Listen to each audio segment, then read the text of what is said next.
Hello and welcome to episode 4 of the Adventures in 3D Modeling series. This time, I think it's time for a shorter project, specifically one involving a steam locomotive. This is an 040 ST built by Porter in the early 1900s, and also included is a coal gondola. I'll explain a bit more about the locomotive in a second, but what you should know for now is that I built the model in late February of 2022, and the model took a little under a week to finish, but, well, it's not accurate to say that it was finished, as there were a few errors and omissions that I would like to fix today. But before we get into that, I'll start by giving you some history. Now, I should preface this by saying that information on this specific locomotive that I'm modeling is honestly pretty sparse. What I do know is that it was originally built by Porter, and if I had to guess, it was probably built in the late 1890s to the early 1900s. Quick aside, while editing the video, I actually found some information suggesting that the locomotive was actually built in 1901.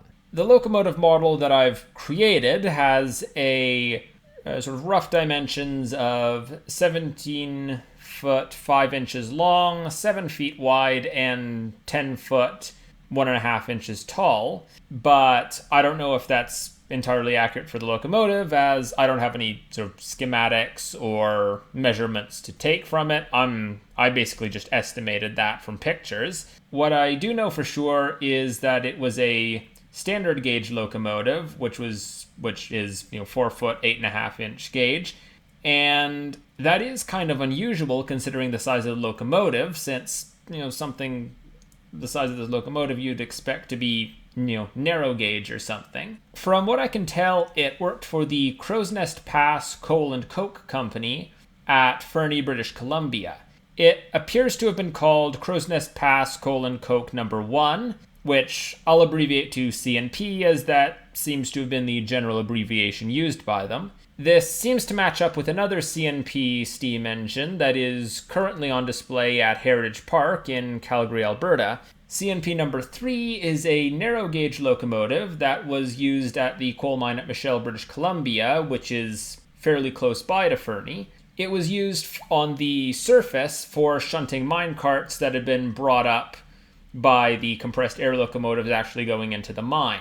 Now, CNP number 1, from what I can tell, doesn't appear to have been used in mines, primarily just due to the gauge, as standard gauge was not the gauge used on the various mining railways. That was usually a 3 foot or 3 foot 6 inch gauge in the Crow's Nest Pass region. Specifically, it appears to have been used at the coke ovens at Fernie. And, when I say coke, I don't mean the kind that celebrities promote, or the kind that celebrities actually use.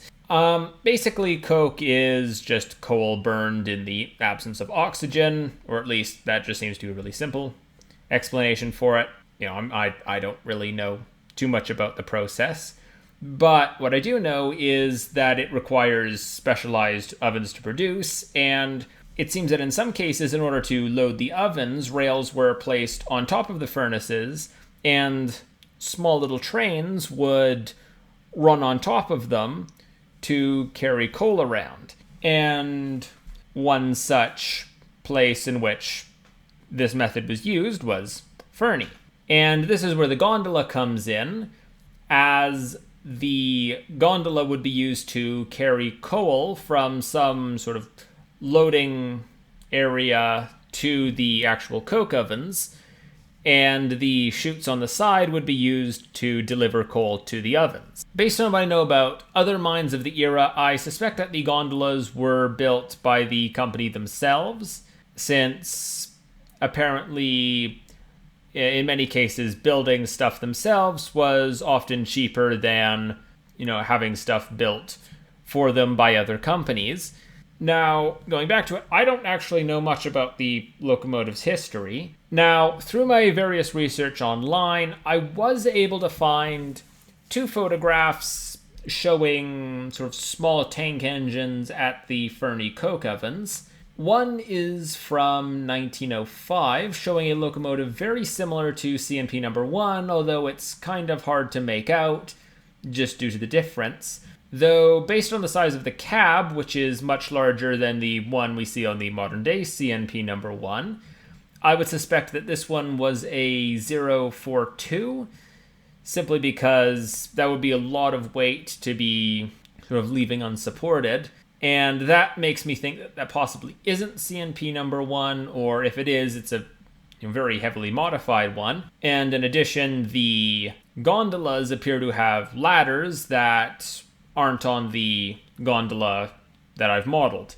So I'm not entirely sure if this actually is CNP number 1. The second photo is from an unknown date, but probably closer to 1910, if I had to guess. Now, this one appears to actually be a 040, and it shows a gondola as well, although both are very different to CNP number 1, which means I'm not entirely sure if I'm actually looking at the real-life things that I'm modeling or not. And from this point on to the mid-1960s, I actually have absolutely no idea what was going on with CNP number 1. The story picks up in 1965 when I found this photo. It appears to now be on display at the Rotary Park in central Fernie, where it still remains to this day. The photo shows CNP number 1, a gondola, and 3 minecarts. The gondola appears to have been heavily damaged, and the chute also appears to still be present. More on that later. However, CNP number 1 looks to be in decent condition. There isn't much more to say about it until the 2000s. And, well, this is why I actually originally became interested in CNP number 1. Because when I was a kid, I used to go on vacations with my father in Washington during the summer. And just due to the route, we usually had to, spend a few days in Fernie. And, well, there wasn't that much to do for a small child in Fernie. So my father would usually just take me to the Rotary Park to, enjoy the playground. But, there aren't that many parks in the world that can boast having a, steam locomotive that is completely accessible to children. So that's usually where I went instead, and I spent a lot of time over the years playing in the locomotive, and over time, that's what got me interested in the locomotive and its history.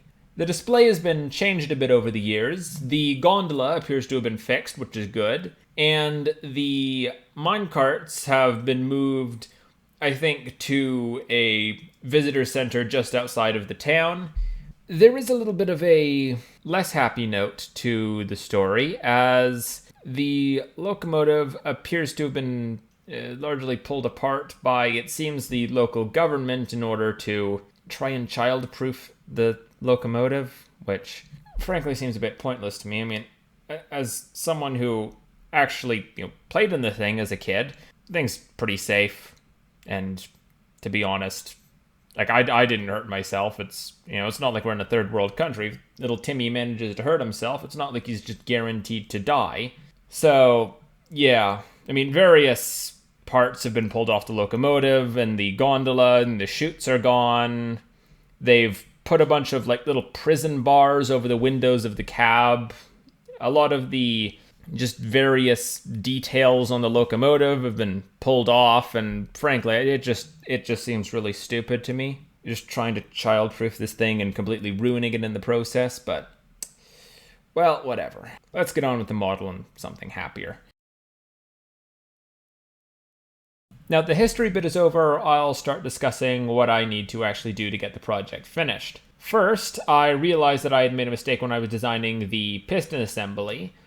And, well, a visit to a local park and some photos of compressed air locomotives that were there actually, I think, will help me resolve that, as the compressed air locomotives were sort of small little 040s used in mining, and they were also built by Porter, which means that the actual piston assembly on them is very similar to the one on the locomotive at Fernie, just it hasn't been pulled apart for childproofing purposes. So, much more useful in that respect. Next, I'll need to add some details to the saddle tank that I forgot to add when I was originally creating the project. I also need to modify the springs and bring them up to my current specifications, since I was still using the very basic, crappy spring design back then, which I no longer use anymore. And I'll probably add a few other minor details that, well, I'll add them if I have time, but I might not have time because for this project, I'm only giving myself 5 hours to actually finish the project. And I'll go into why I'm giving myself just such a small amount of time when we're finished, but for now, let's get started. The list of things that I need to do and the things that I would like to do if I have the time is in the top left. I'm also going to be keeping time on my phone, but I'll be indicating the time I have left and the time I have remaining in the top left corner as well. I have a total of 7 tasks I have to complete, and I'm going to start with the piston assembly fixes. I had imported a few useful photos from my visit to Heritage Park to help me design the new piston assembly. I started just by creating the basic design, added some bolts for details, and fortunately I was able to modify some existing pieces to fit the new design. I was working on the right side of the locomotive at the start, with the results being automatically copied to the other side since I had halved the locomotive when I was first creating it. However, this caused a brief scare for me as I realized that the piston assembly wasn't quite large enough on the left side, but I was able to quickly fix that and was able to move on. I then moved on to the saddle tank details, which basically I just spent the next half hour working on a few minor details. Next, I moved on to the gondola to start working on the springs. I decided first to create a couple of tags, one for the original basic springs and one for the new ones, just because for the sake of size or complexity of the model, I might not necessarily always want the more complex, newer springs that I'm going to create, so I decided to keep the basic springs in there and use tags just so I could pick and choose which ones I want. But shortly after doing that, I hit the 2-hour mark. So now that I've used up 40% of my available time, let's do a bit of a review.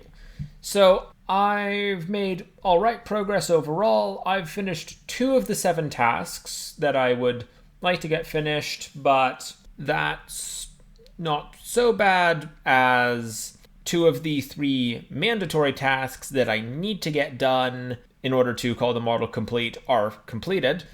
So basically, once I get the springs done, basically I've already finished the challenge, and everything I do after that is just sort of a bonus.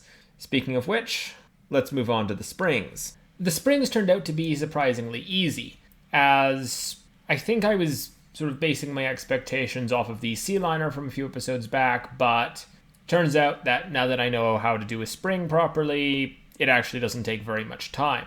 And I ended up finishing the springs in about 10 minutes. This means that, well, with the spring being the only sort of mandatory task that I needed to get done, and that's now done, which means effectively that I've now succeeded in the challenge, but I'm just going to keep on going and start adding extra details that I would like to do. I decided to move on to adding some additional controls, because when I was there as a kid, I remember there being a pair of levers that had been left in the floor of the locomotive that I could sort of, move around and play with. And, well, unfortunately, there don't seem to be any photos I can use for reference on the actual interior of the locomotive, or at least none that I could find. So I am basically just going off of my decade-old, not probably more than a decade-old childhood memories, so not the best reference, but based on some of the parts on the exterior of the locomotive that are connected to the levers on the inside, I think that one of the levers is for the brakes and one appears to be for the reverser, but I'm not sure about that last one. So I started by just making a couple of levers, since from what I can remember, both of the levers were more or less identical. So I just created a basic lever, copied it, and then positioned it accordingly. Then I decided to start adding the sort of connecting pieces for the brakes, basically the pieces that would connect the lever to the actual brake system. And by the time I finished that, I was at an hour and 45 minutes. So I moved on to the sort of reverser assembly, but as I was working on that, I hit the 4-hour mark. So now that we're 80% of the way through the project, I think I'll do a little bit of a review. I think so far the progress is all right. I'm now at 4 out of 7 tasks finished, and all 3 of the mandatory tasks are complete. Since I only have an hour left, I think what I'm going to do is just finish off the reverser, and then I think I'm going to call that quits, since I don't think there's enough time there for me to actually finish the other 2 tasks. And that's fine because, again, those 2 tasks didn't need to be completed. So let's move on to the final hour. The reverser assembly didn't take that long to put together. I just created some pieces for it, put them all together, and well, I finished that task in 34 minutes. And as I said before, I have 2 tasks remaining, but those are optional, and well, I'm not going to be able to finish them in 26 minutes. So I would say that that's the project finished at a total of 4 hours and 34 minutes. So, to review the project, I've completed 5 out of the 7 tasks that I wanted to complete. I did not complete 2 tasks relating to modifying the couplings, but I would say that's good enough, as those modifications weren't very urgent or necessary. So, overall, I'd say that this was a successful challenge. Overall, I think I'm happy with the results, although, this wasn't the most challenging project, as it was just adding details to something I had already created. However, I had an ulterior motive for creating this project, as I have another project planned in the near future that needed this model finished. Now, I don't know if that'll be the next project I do, or possibly not. I'm not sure. But what I do know is, well, it'll probably be a bit weird. It might not even work, but might be interesting though, and I'd say that's good enough. I do have some ideas for other steam locomotives I could create, and I think those steam locomotives might be, well, a little bigger than this. Although, that's not hard. I mean, this locomotive was absolutely tiny.